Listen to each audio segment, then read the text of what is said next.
Gumamit po ako ng Phono Media Clipper Guide.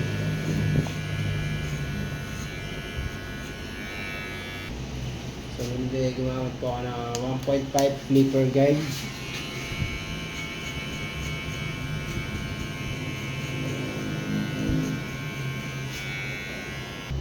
Sumunod gumamit po ako ng Zero Close.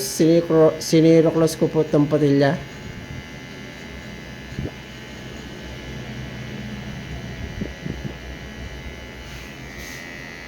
Sumunod gumamit na po ako ng trimmer. At dito na po ako magpipili sa trimmer. Sumunod hinahitan ko na po. Takay na po nilagyan ng sikap. Takay na po, tinanggal po yung mga balibong pusa.